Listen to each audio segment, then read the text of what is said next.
Madam Deputy Speaker, it's a privilege to speak in this debate. I'm conscious that the time is tight, so I'm going to try and make these points as quickly as possible. I rise to speak in support of the Lord's Amendment 3, and in particular support and to move the amendment standing in the name of myself and my colleagues who are set out here on the paper. This amendment, by the way, proposed by us, has been in the hands of the government now for over a week. And I put it on record that I've had no calls back or contacts, but maybe that's going to change. Madam Deputy Speaker, the point about this amendment that came back from the Lords, I just want to deal with why. The Lord has passed this amendment because it enables the courts in the UK to make an advisory, and I stress advisory, preliminary genocide judgment for governments to consider when signing trade deals with states accused of committing genocide. The amendment provides a sound, I think, legal basis for the government to engage in obligations under the Genocide Convention in a way that is consistent, frankly, with the long-standing UK policy on genocide. After all, we did and were found as signers of the original charter, which bound the UK government and all governments to implement that charter in their own rights, let alone leaving it simply for the Court of Justice, rather than the International Criminal Court. The amendment, I believe, is necessary as existing international mechanisms, as we've all seen, have frankly failed. As in the UN, any reference to the ICC that is not agreed to by particularly intolerant states is immediately vetoed. And it would open, I believe, which is perhaps the most important thing that's gone missing, it would open for victims of alleged genocide to see justice, including ethnic and religious minorities, has been mentioned here, China's Xinjiang, Uyghur region, maybe even the Rohingya Muslims in Myanmar, and others. My point here is that it brings it to the UK courts. So what the amendment does is very important. It deals with the UK's independent trade policy. We've left the European Union for the last 50 years. We haven't had control. We now have control. And it allows the UK courts to determine, given that there is a trade arrangement being negotiated or taking place, on a preliminary basis whether genocide has occurred in the country that we are supposing to strike a trade arrangement with at that particular time. And I maintain this is a free trade arrangement. This doesn't actually really cover bilaterals. So why the amendment is needed? Because victims of alleged genocide have been denied justice for many, many years. As the Right Honourable Lady from the Opposition Front Bench said, these are people at the moment, and there are others as well, that have been pushed into slave labour, have forced sterilisation on them. Their population has shrunk by some 85%, and they are exporting trade goods used by slave labour. And it's quite clear, I think, to me, but I'm not able to say so, that this has all the hallmarks of a genocide. I'm not able to say so because at the end of the day, we all agree that the courts have to make that decision. It is not for individual politicians to do so. So that is why it is necessary, why it is about for us.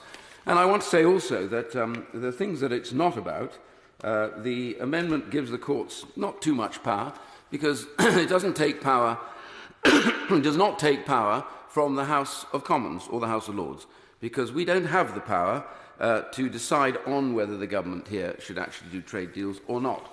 It is a power in the government in royal prerogative, and so that means it isn't a power going across to the courts. The courts will simply make a preliminary judgment, and the government on the back of that, even on this amendment, would have to come back to the House if they disagreed, and could disagree with it by putting primary legislation forward. I think here I really need to quote what the spokesman in the Lords said on this. He was quite clear when he said Parliament would remain sovereign after this amendment was passed, but it would require primary legislation to reverse the court's decision effectively, which they could do. So the UK government could, if necessary, disagree with that. So this idea that's been put about that it blocks us, locks us, and is the end, it doesn't. I will give once away to the young gentleman. I'm tempted by his amendment. I'm listening very carefully, as I always do, to him. But at the moment, we have a form of public health activism, where experts make decisions, and it's very, very then difficult for politicians to disagree with those determinations. What does my right honourable friend say to this form of judicial activism?